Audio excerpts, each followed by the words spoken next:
It's the Behind the Shade show. What are some of the obstacles that women are facing in their life, which is impacted them at the workplace, and maybe even vice versa?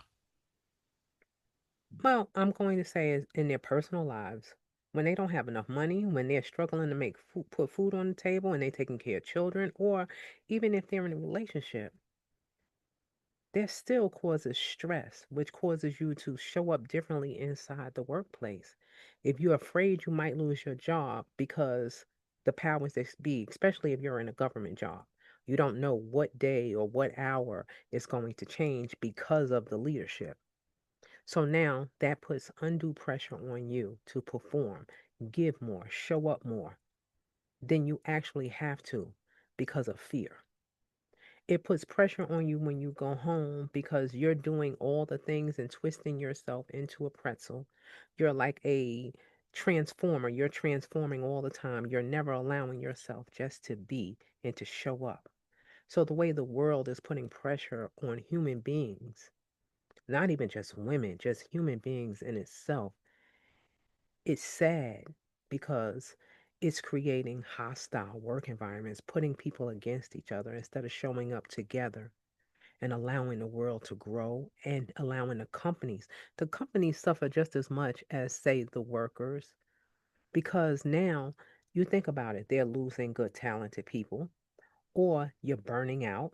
And I'm not a fan of the word burnout. Let me say that because it's us not being able to pace ourselves, allowing the outside world to show up more for, we're showing up more for the outside world than ourselves. So learning how to pace ourselves, learning how to say no and to put boundaries in place and stop looking for outside validation. That's part of it.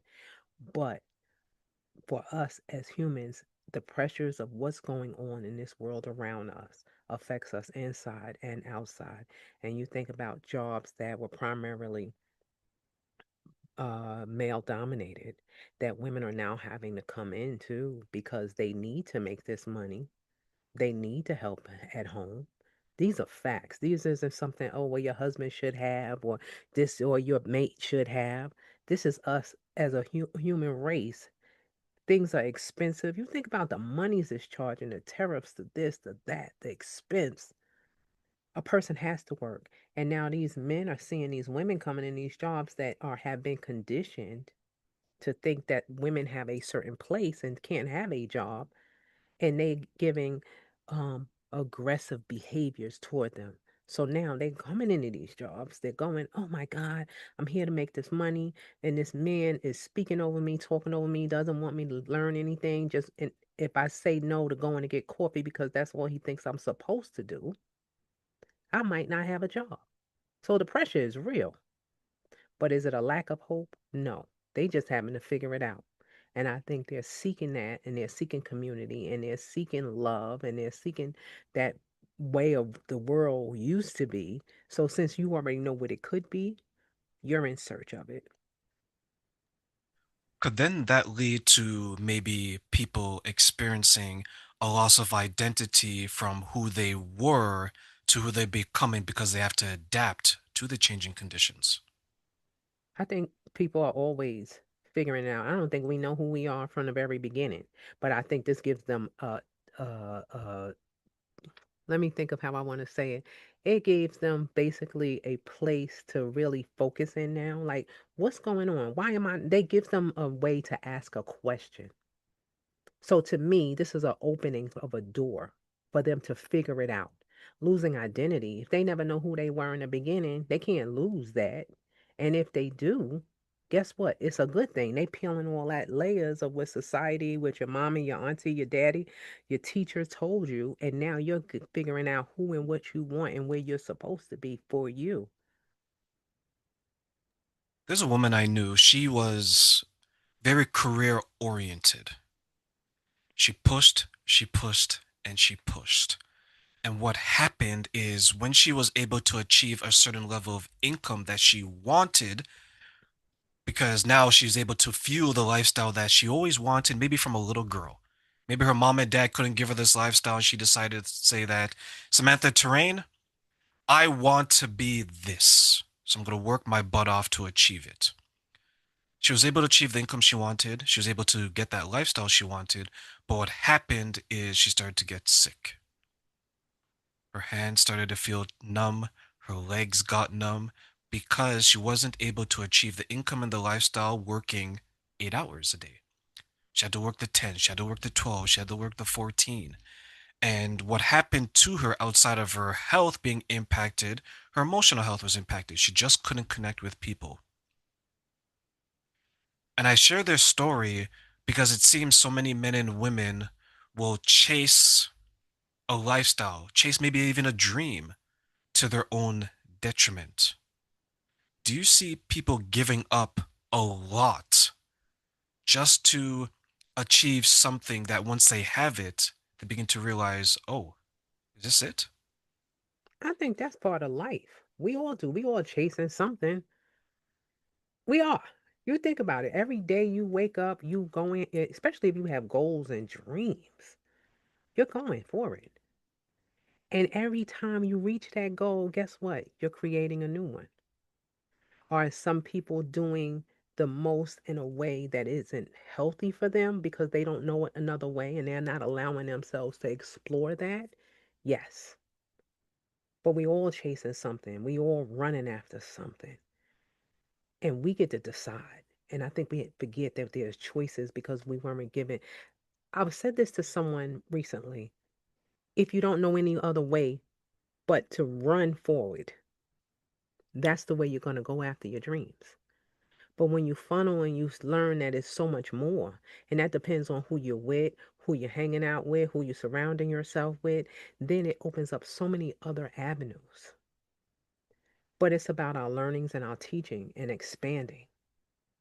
And yes, I've worked, child, please, I have worked 18 hours, 20-hour days. And it wasn't because I was chasing something. Did I want that extra dollar? Did I want that extra time off that I was working for? Yes, I did. And yes, I do. But what I realized, it doesn't have to be this way. It's a balance in it. And learning that balance is key.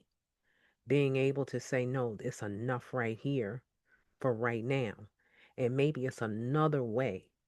Because when we don't can't see any other way but one way, what good are we to ourselves and to the rest of the world? Samantha, when you were chasing that lifestyle back then, what was your definition of happiness then Mm. versus what it is now? My definition of happiness was having enough. I was a different woman.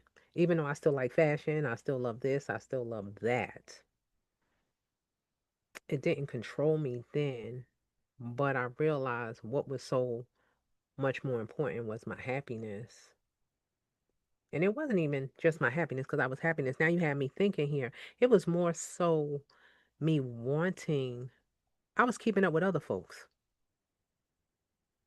That's that's to be very honest with you and myself because I can have all the things and still not be happy. But I was happy, and in that happiness, I still wanted what I saw around me instead of being satisfied. And that's why I asked that question because I was thinking that because I went through something similar where I would say I was happy, but my happiness was from external factors. Yes. As I got older, I began to realize that I was giving power into people, places, and things outside of me. But then when I found happiness within myself, I realized it was more long lasting. And it was easier to achieve. I didn't have to please anyone. And it goes back to, I think we talked about this in one of our previous interviews, was there's no time for people pleasing.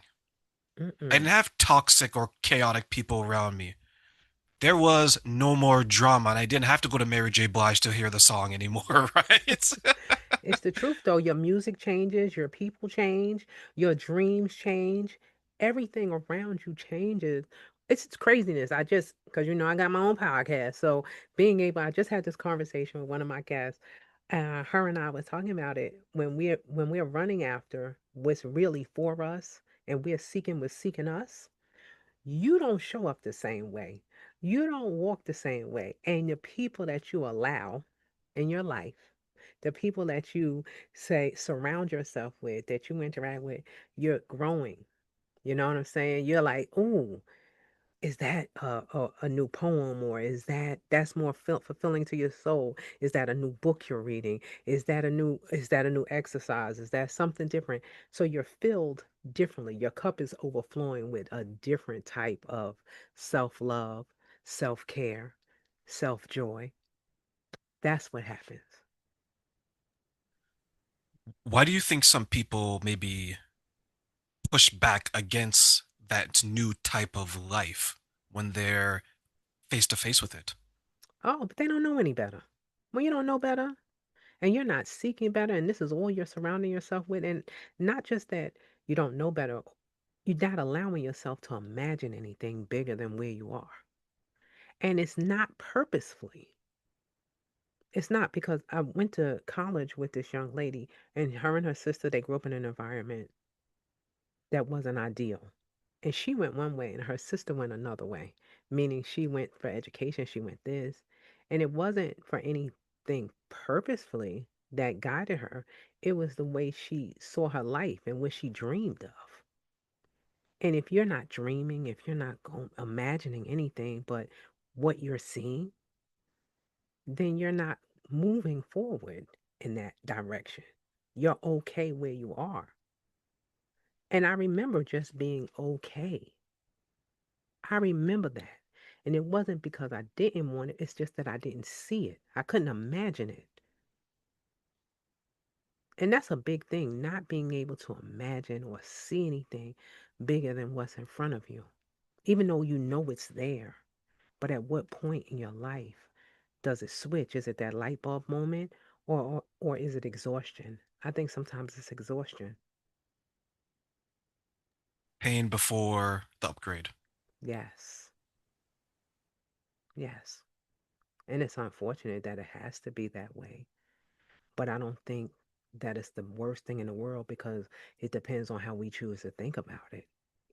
I believe that it's all learning, it's all part of your purpose.